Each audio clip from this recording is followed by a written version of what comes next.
하나님의 말씀 사사기 1장 1절에서 10절까지의 말씀입니다. 사사기 1장 1절에서 10절까지의 말씀 교독합니다. 사사기 1장 1절입니다. 여호수아가 죽은 후에 이스라엘 자손이 여호와께 여쭈어 이르되 우리 가운데 누가 먼저 올라가서 가나안 족속과 싸우리이까?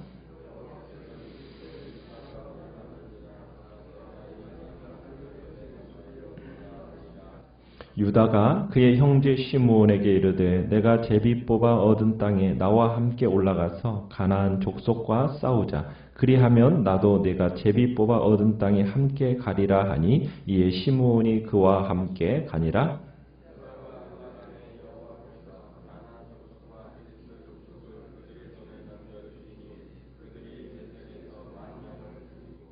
또 베색에서 아도니 베색을 만나 그와 싸워서 가나안 족속과 브리스 족속을 죽이니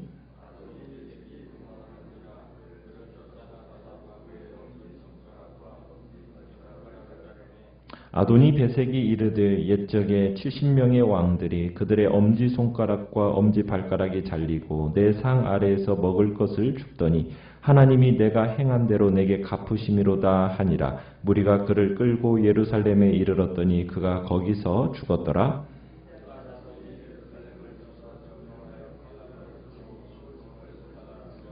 그 후에 유다 자손이 내려가서 산지와 남방과 평지에 거주하는 가나안 족속과 싸웠고 유다가 또 가서 헤브론에 거주하는 가나안 족속을 쳐서 세세와 아히만과 달메를 죽였더라.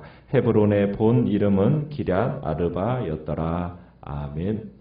오늘 말씀의 제목은 이어지는 정복전쟁이라는 제목입니다. 우리가 여호수아가 끝나갈 무렵에는 모든 것이 참 순조로워 보였습니다. 각 지파는 기업으로 받은 땅에서 별 어려움 없이 정착하는 듯 보였고요. 드디어 전쟁이 그치고 평화와 안식이 찾아오는 듯 했습니다. 여호수아가 이스라엘 백성들을 세겜에 불러놓아 놓고 감동적인 고별 설교로 그들에게 오직 여호와만을 섬기도록 호소했죠. 그리고 백성들은 그렇게 하겠다. 그렇게 이제 하나님과의 언약을 그렇게 갱신을 했어요. 이스라엘을 인도해서 요단강을 갈라 맨발로 건너고 여리고성을 무너뜨리고 이스라엘에게 약속의 땅을 분배하도록 해줬던 여호수아, 그 탁월한 지도자인 여호수아가 오늘 1절에 보면 드디어 이제 이 세상 이스라엘의 곁을 떠남으로 이제 시작되는 것이 사사기입니다. 민족의 지도자가 세상을 떠났지만 어쨌든 그렇다고 해서 마냥 슬퍼하고 애통해할 수만은 없었어요. 그들에게 해야 할 일이 있었거든요. 이스라엘은 그저 그 가나안 땅, 그 안식의 땅에 들어가서 편안하게 살면 되는 것이 아니었습니다. 이스라엘은 애굽에서 해방시켜진 데는 목적이 있었어요. 사명이 있었어요. 이스라엘 자손은 여호와께 그래서 질문을 했습니다. 왜냐하면 여호수아가 죽은 이후에 대를 잇는 지도자가 없었기 때문에 이스라엘 백성들이 직접 하나님께 물었습니다. 자, 1절을 보시면은 이스라엘의 남은 이제 가나안 사람들을 몰아내고 약속의 땅을 정복해야 할 사명이 있었기 때문에 이제 1절에 보면 우리 가운데 누가 먼저 올라가서 가나안 족속과 싸워야 합니까? 하고 여호와께 물었습니다. 그래서 하나님께서 지명하시죠. 누구를 지명하셨습니까? 유다 지파를 지명하십니다. 유다 지파는 가나안 남쪽에 정착한 지파 중에서도 가장 유력한 지파입니다. 앞으로 형제들을 다스릴 지파가 바로 이 유다의 지파였기 때문에 하나님께서 유다를 지명하셨어요. 자, 그리고서는 이 유다를 지명하면서 그들에게 2절에 보면 보라 내가 이 땅을 그의 손에 넘겨주었다 라고 하면서 하나님께서 승리를 보장해 주십니다. 그러니까 두려워할 필요가 없다라는 거죠. 너희들이 불안해하고 초조하지 말고 승리가 약속되어 있으니 나가서 싸우라는 겁니다.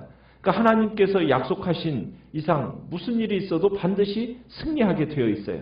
그러니까 유다 지파는 이제 두려워할 필요가 없어요. 나아가서 적들과 싸우기만 하면 되는 겁니다. 그래서 이제 하나님께 승리를 보장받은 자들은 이제 두려움 없이 이제 나아가면 됐어요. 오늘날도 마찬가지입니다. 우리에게 있어서 영적 전쟁이 치열합니다. 오늘날 우리들 역시 하나님께로부터 이미 영적 전쟁에서 승리가 보장받았어요. 그렇기 때문에 비록 우리가 이 영적 전쟁에서 때로 수세에 몰릴 수 있지만 전혀 두려워할 필요가 없습니다. 우리들의 영적 전쟁은 승리가 보장된 전쟁이기 때문이에요. 이미 끝난 것과 마찬가지의 전쟁입니다. 따라서 우리는 이 전쟁에서 대적 사탄과 맞서기를 두려워할 필요가 없습니다. 맞서 싸워오면 우리에게는 승리가 보장되어 있다는 거예요. 사탄이 대적하기를 우리가 사탄을 대적하기를 두려워한다면 그건 하나님의 약속을 믿지 못하는 불신앙입니다. 우리는 하나님께서 주신 승리의 약속을 붙잡고 담대하게 사탄의 세력과 대적해 싸워야 됩니다. 그러면 우리는 반드시 승리하고 영광스러운 그 보좌 앞에 당당히 서게 될 겁니다. 자, 하나님의 지명을 받은 유다 지파. 유다 지파가 3절에 보니까 누구에게 제안을 했냐면 시므온 지파에게 자기 근처, 이 유다 지파 근처에 땅을 분배받은 지파가 시므온 지파인데 시므온 지파에게 가나안 사람들과 상대로 해서 우리가 힘을 합해서 싸우자라고 제안을 합니다. 시므온 사람들이 그 제안을 받아들이죠. 그래서 3절에 함께 배색을 치게 됩니다. 유다 지파, 시므온 지파의 이 연합군이 이제 배색에서 가나안 사람들, 브리스 사람들과 싸워서 4절에 보니까 몇 명을 죽였습니까? 1만 명을 무찔렀어요. 그리고 그들의 왕인 아도니 베색, 6절에 보면 아도니 베색을 사로잡습니다. 그러니까 유다 지파와 시므온 지파가 어떻게 보면 이제 승리의 결실을 맺게 됐는데 이 전쟁에서 승리는 결국에는 4절에 보면 이렇게 표현을 하고 있죠. 여호와께서 가나안 족속과 브리스 족속을 그들의 손에 넘겨주시니. 결국에는 승리는 누가 주셨다라는 겁니까? 하나님이 주셨기 때문에 가능했다. 이렇게 표현하고 있는 거죠. 그러니까 승리는 하나님께서 이들에게 베풀어 주셨던 은총이란 얘기입니다. 자, 그러더니 이스라엘이 아도니 베색이라는 왕을 사로잡아서 어떤 일을 합니까? 6절에 보니까 그의 엄지 손가락과 엄지 발가락을 잘라버렸습니다.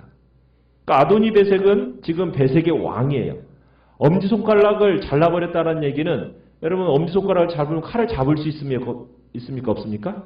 칼을 잡을 수가 없죠. 자, 엄지 발가락을 잘라버렸어요. 그러면은 제대로 설 수 있습니까? 없죠. 그러니까 배색의 주권자로 하여금 칼도 잡지 못하도록 또 민첩하게 이동할 수도 없도록 제구실을 못하는 지도자로 전락시켜버린 겁니다. 철저하게 이스라엘이 수모를 이렇게 준 거죠. 그러더니 7절에서는 그를 어디로 끌고 갔다고 얘기합니까? 예루살렘으로 끌고 가서 그가 거기서 죽었다라고 얘기합니다. 그런데 이 아도니 베색이 죽기 전에 이런 취지의 말을 남기죠. 심은 대로 거두었다라는 취지의 말을 남깁니다. 그러니까 아도니 베색도 한때는 막강한 권력을 가진 왕이었어요. 그러면서 7절에서 내가 70명이나 되는 왕들의 엄지손가락과 엄지발가락을 잘라내고 나의 식탁 밑에서 부스러기를 주어서 먹게 하였더니 하나님이 내가 한 그대로 나에게 갚으시는구나.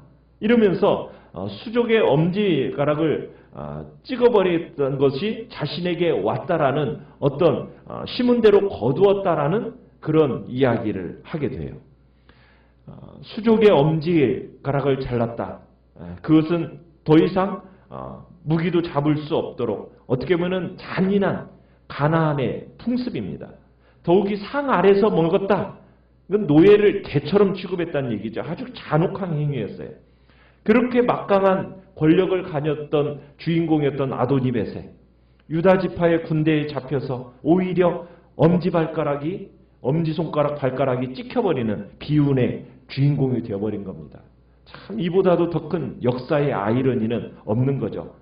자신의 운명을 그리고서는 신의 정당한 심판이었다라고 받아들입니다. 한때는 가해자가 되었던 이 아도니 베색이 다른 왕들에게 이런 흉측한 일을 했던 그가 어느덧 자신이 피해자가 되어서 스스로 이런 일을 겪게 되는 것. 참 권력이라는 것은 이처럼 허무하다라는 것을 보여주고 있는 겁니다. 결국 인간의 세워지고 넘어짐이 누구에게 있음을 이야기하고 있습니까? 하나님께 있음을 이야기하고 있습니다. 그러니까 아도니베섹도 결국에는 하나님이 이렇게 행하셨다라고 고백을 하는 거예요. 그러니까 인간의 흥하고 망함이, 인간의 성공과 쇠퇴가 결국에는 다 어디 안에 있습니까? 하나님의 주권 안에 있는 겁니다. 그러니까 하나님은 당신이 원하는 자를 높이기도 하시고 낮추기도 하십니다. 흥하기도 하시고 망하기도 하시는 거예요. 어떻게 보면 그런 의미에서 볼 때 인간의 자리라는 것은 참 가변적인 자리예요. 그렇다고 해서 하나님은 변덕이 심하신 분이 아닙니다. 하나님은 신실하신 분이세요. 그 성품에 변함이 없으신 분입니다. 단지 하나님은 행한 대로 갚으실 뿐이라는 거예요. 인간이 보기에는 그 권세가 영원할 것 같지만 절대로 영원하지 않습니다. 모든 권세가 누구의 손에 달려 있어요? 하나님의 손에 달려 있습니다. 그러니까 하나님께서 그 권세자에게 심판의 채찍을 내리신다면 그 권세는 하루아침에 아침 안개처럼 사라져버리는 거예요. 우리는 정말 하나님께서 인간의 모든 흥망성쇠를 그리고 권세를 다스리는 그 주관하시는 그 일이 하나님께로부터 온다는 사실을 명심하시길 바랍니다. 그러기에 세워지는 자, 높임을 받는 자, 그 권세, 하나님께로부터 온다는 것을 항상 기억하고 겸손해야 되는 거죠. 우리는 하나님 앞에 자긍할 것이 없습니다. 그리고 겸손이야말로 그 자리를 보존하고 그리고 형통하는 비결임을 우리에게 말씀하고 있는 거죠. 그런데 우리가 지금 사사기에서 이 아도니베섹의 이 말을 이곳에 기록한 이유가 또 다른 목적이 있습니다. 그건 뭐냐면 지금 적을 공격해서요. 적장을 생포하고 그 적장을 생포해서 엄지손가락, 엄지발가락을 잘라버리는 수모를 준 것은 지금 무슨 풍습입니까? 가나안 사람들의 풍습이에요.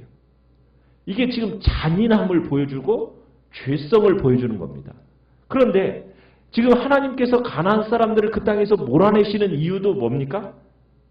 왜 이스라엘에게 그 가나안 땅을 주셨습니까? 죄악이 관영했기 때문이에요. 그런데 지금 이 선민이라고 자부하는 이스라엘 백성들이 가나안 정복에 나서서 지금 그들의 칼에 많은 자들의 풍습을 지금 그대로 답습하고 있다라는데 지금 문제가 있습니다. 사사기가 지금 처음 기록되어지는 이 사건 속에서 지금 이스라엘이 지금 어떻게 되어져 가고 있음을 보여주고 있어요? 가나안화 되어져 가고 가나안화가 시작되고 있다는 것을 우리에게 지금 보여주고 있는 겁니다. 지금 여기에서 또 뿐만 아니라 이들이 아도니베섹을 처리하는 것에 있어서도 하나님의 명령을 거역한 행위였어요. 아도니베섹을 당장에 처형하지 않고 지금 어디로 끌고 갔습니까? 예루살렘까지 끌고 갔어요. 자, 예루살렘까지 끌고 가서 예루살렘에서 어떻게 죽었는지는 밝혀지지 않았어요. 그런데 아마 직접 죽이지는 않았던 것 같아요. 발가락과 손가락을 잘랐기 때문에 아마 감염되어서 죽었을 것으로 봅니다. 그런데 일단 확실한 건 뭐냐면 아도니베섹을 바로 처형하지 않았다는 거예요. 왜 이 말이 하나님 앞에서 이게 불순종입니까? 하나님께서 가나안 사람들은 어떻게 하라고 그랬어요? 진멸하라는 거였어요. 그죠? 하나님께서는 진멸을 선언하셨습니다. 그러면 아도니베섹을 포함한 모든 가나안 사람들의 진멸이 선언되어졌으면 이 아도니베섹은 잡자마자 그 자리에서 처형했어야 되는 거예요. 그런데 그를 살려두었고 그를 끌고 가서 결국에는 어떻게 보면은 사람들에게 보여주기식이 되었다라는 거예요. 사사기에서 기록된 이 첫 사건은 지금 이스라엘이 지금 어떻게 되어가고 있는지를 보여주는 장면입니다. 가나안화가 시작되어지고 있고 하나님의 명령에 대해서 불순종이 암시되어져 있는 내용이 바로 이 아도니베섹의 이야기라는 겁니다. 오늘 우리는 정말 하나님 앞에서 철저한 순종자로 서겠다라는 복된 결단이 오늘 우리에게 있기를 바랍니다. 어느덧 우리도 정말 세속화의 물결 속에서 교회가 세속화되어지고 우리의 심령마저도 세속화되어져 간다면 그것은 주님 앞에서 우리가 참으로 가는 길이 너무나도 안타까운 길로 갈 수밖에 없다라는 겁니다. 우리는 주님의 교회는 하나님의 말씀에 철저하게 순종하는 그런 복된 자리로 나아가야 됨을 다시 한번 확인하면서 참으로 주의 교회가 진리 안에서 정말 세상의 것이 교회 안에 들어와 세속화의 물결에 휩쓸리는 그런 우리 교회가 되지 않도록 정말 하나님의 말씀, 그 말씀 그대로 순종하는 복된 자리에 설 수 있도록 기도하시길 바랍니다. 우리의 가정도 참으로 내 삶의 개인적인 신앙생활 속에서도 세속화의 물결에 물들지 않는 정말 하나님의 말씀 그대로 순종하는 자리에 우리가 서게 해달라고 이 시간에 주님 앞에 부르짖며 나아가시길 바랍니다. 오늘 말씀을 생각하면서 기도하시고요. 연약한 우리의 지체들을 위해서 기도해 주십시오. 그래서 기도해 주십시오.